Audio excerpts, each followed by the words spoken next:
नमस्कार मेरे प्यारे साथियों, मैं डीपी आज एक नए वीडियो के साथ आप लोगों के सामने हूँ।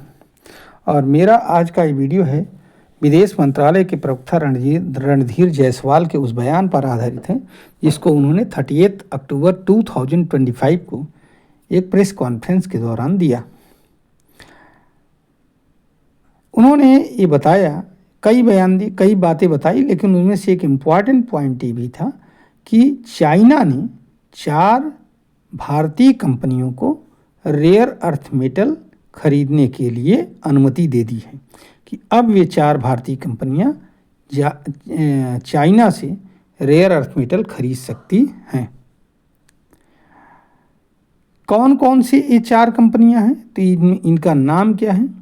जय Ushin limited, D Diamond Electric India private limited, ये दोनों इंडियन कंपनी हैं। इसके अलावा एक जो है जर्मन ऑटोमेटिव कंपनी की इंडियन यूनिट है जिसका नाम है कॉन्टिनेंटल एजी, और एक जो है जापान ऑटोमेटिव की इंडियन यूनिट है, इलेक्ट्रॉनिक्स की इंडियन यूनिट है जिसका नाम है हिताची एस्टीमो। तो इन कंपनियों को अलाउ किया गया है कि अब ये कंपनियां चाइना से रेयर अर्थ मेटल खरीद सकती हैं। साथियों, हमें मालूम होना चाहिए कि रेयर अर्थ मेटल किसे कहते हैं। पीरियाडिक टेबल में नीचे के लेंथेनाइड और एक्टिनाइड सीरीज के और लास्ट के 2 पीरियड जो हैं, इनके जो भी non radio active metallic elements हैं, इनको रेयर अर्थ मेटल्स कहा जाता है। पूरे दुनिया में 90% रेयर अर्थ मेटल के प्रोसेसिंग पर चाइना का कब्जा है। 10% में रसिया आता है, वियतनाम आता है, ताइवान आता है। इस तरह से कुछ ही देश आते हैं जो 10% की कैटेगरी में आते हैं। तो लगभग सारे देश दुनिया के रेयर अर्थ मेटल के केस में चाइना के ऊपर ही डिपेंड है। इवन यूएसए भी चाइना से ही लेता है।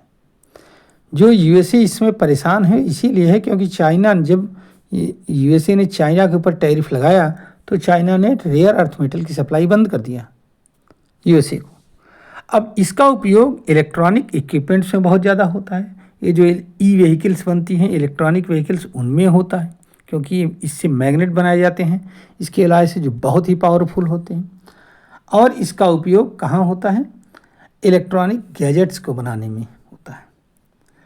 तो ये ध्यान रखिएगा कि रेयर अर्थ मेटल और ज़रूरी कल पुर्जे जो भी हैं, इन दोनों के लिए अलाउ कर दिया गया है। एक खबर मैंने इंडियन एक्सप्रेस से लिया था जिसकी हेडलाइन है 31 अक्टूबर 2025 का एडिशन से लिया गया है कि Indian companies bag for set of licences for Chinese rare earth magnet imports amid signs of Beijing easing curbs. ये है हेडलाइन उसकी। 30 एप्लीकेशंस करीब भारत के पड़े हुए थे, चाइना के पास पड़े हुए हैं अभी भी। इनमें से 4 को ही केवल क्लियरेंस मिल पाया है, बाकी को नहीं मिल पाया, बाकी भी लगी हुई। अब इनका ये जो दिया गया है कि इनका आप इंपोर्ट तो कर सकते हो, ले सकते हो आप चाइना से, लेकिन इसका उपयोग नॉन मिलिट्री इक्विपमेंट्स के लिए किया जाएगा, पहली बात। दूसरी बात, यूएसए को नहीं बेचा जाएगा किसी भी हालत में, बिना हमसे पूछे, बिना चाइना से पूछे, एडवाइस लिए। समझ रहे हैं? तो ये जो है 2 प्रतिबंध हैं इस पर, और इसके साथ ही इसमें इसकी ढील दे दी गई है भारत को कि ये ले सकते हैं हम लोग। साथियों, मैं वीडियो तो यहीं पर समाप्त करता हूं, लेकिन आज जैसा कि हम सभी लोग जानते हैं कि आज भारत के क्या कहते हैं, लौह पुरुष सरदार वल्लभ भाई पटेल का जन्मदिवस है, जो कि भारत के पहले गृहमंत्री और पहले उप प्रधानमंत्री भी रहे हैं। इनका अतुलनीय योगदान इस यूनाइटेड इंडिया को बनाने में रहा है। तो आइए उनको हम लोग श्रद्धा सुमन अर्पित करते हैं।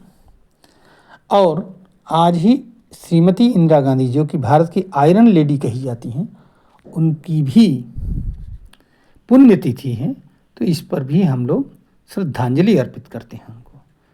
धन्यवाद, नमस्कार, जय हिंद, जय भारत, वंदे मातरम।